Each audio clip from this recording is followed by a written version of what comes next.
Bonjour à tous et bienvenue dans ce backstage numéro 35 où je vais vous parler de pourquoi j'ai fait les backstage sous cette forme alors que j'avais un blog et que j'aurais pu en faire aussi des posts Instagram par exemple pour faire du contenu dessus. Pourquoi j'ai choisi le format vidéo?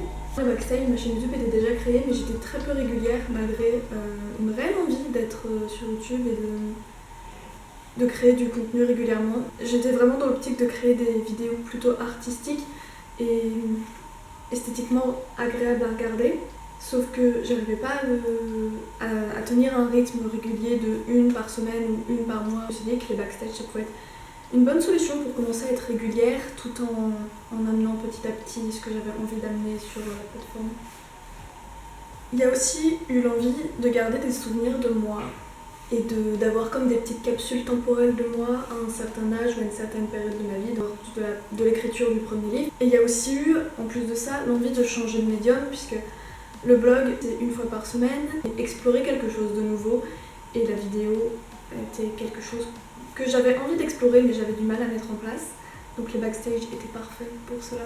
Les backstage ont eu le même objectif en fait qu'LFN, donc essayer d'explorer ce médium. En me disant que j'allais utiliser la vidéo comme médium, ça m'a permis d'explorer le montage, mais aussi de penser à créer une identité visuelle pour toute la série qu'allait être les backstage, donc les vignettes YouTube. Concernant les sous-titres, ils sont pas venus immédiatement, surtout qu'au tout départ, les backstage c'était vraiment pour moi, pour garder tout ça, et je me disais peut-être que plus tard ça me fera marrer de les revoir, et finalement je me suis dit autant créer du contenu car peut-être que ça allait toucher une ou deux personnes et donc amener un ou deux clients. On ne sait jamais, c'est autant essayer. Et puis ça m'amusait aussi surtout. Et j'ai commencé à en parler je crois à des amis, et j'ai plusieurs amis qui sont malentendants, et il y en a un d'entre eux qui m'a demandé si j'allais faire des sous-titres. Ça m'a paru extrêmement évident de dire que bien oui, il y allait avoir des sous-titres, parce que j'ai vraiment envie de normaliser aussi le fait qu'il y ait des sous-titres ou qu'il y ait de la LSF dans plus de vidéos. Et peut-être qu'un jour il y aura des sous-titres, la LSF et ma voix en une seule vidéo. Faut déjà que j'apprenne la LSF, ce sera mon départ. Et les sous-titres en fait c'est ce qui m'a pris le plus de temps à faire. Pour chaque vidéo, sans compter le montage, il faut compter 1 à 2 heures de sous-titrage, parce que ça demande énormément de concentration, c'est très fatigant et ça prend beaucoup de temps. Ça me fait faire en fait un deuxième montage. Premier montage que je vais faire juste pour créer le backstage, et après j'ai un deuxième montage où là je mets tous les sous-titres. Souvent je cut 1 minute en plus de moments où je me répète, histoire de vraiment synthétiser au maximum tout ce que je dis. Et le fait de faire les sous-titres au fil du temps, moi j'ai vraiment fait attention à comment je m'exprimais et quels mots j'utilisais. Je m'écoute vachement parler et j'ai beaucoup de tics de langage qui sont pas agréables, et le fait de sous-titrer, on s'en rend compte et ça permet vraiment de travailler là-dessus. Concernant la régularité des backstage, au départ je pensais publier tous les backstage dès que la Loudite était sortie, et puis finalement ça ne s'est pas passé comme ça. J'ai eu un appel avec une créatrice, elle m'a dit que le storytelling ça marchait beaucoup, et elle m'a conseillé de publier le plus tôt possible tous les backstage que j'aurais, puisque quand j'ai commencé à les publier j'en avais déjà 20.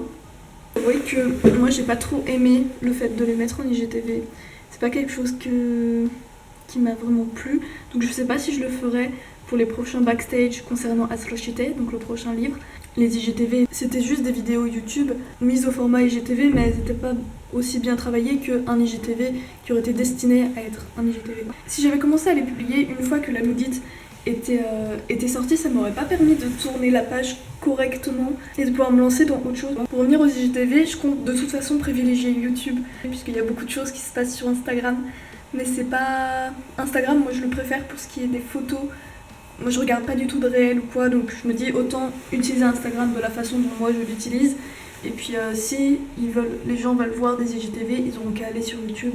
J'ai décidé de faire des backstage 2 fois par semaine, les publier 2 fois par semaine.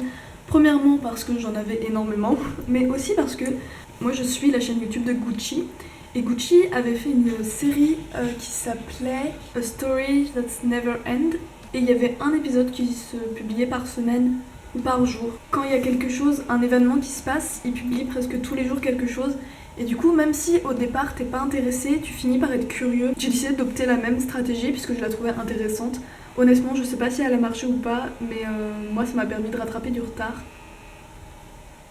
Et puis moi finalement, puisqu'il y avait tous ces épisodes qui sortaient régulièrement, j'ai fini par aller regarder alors qu'au départ j'étais pas intéressée. Et finalement c'était vraiment super bien, j'ai adoré, enfin l'esthétique était ouf.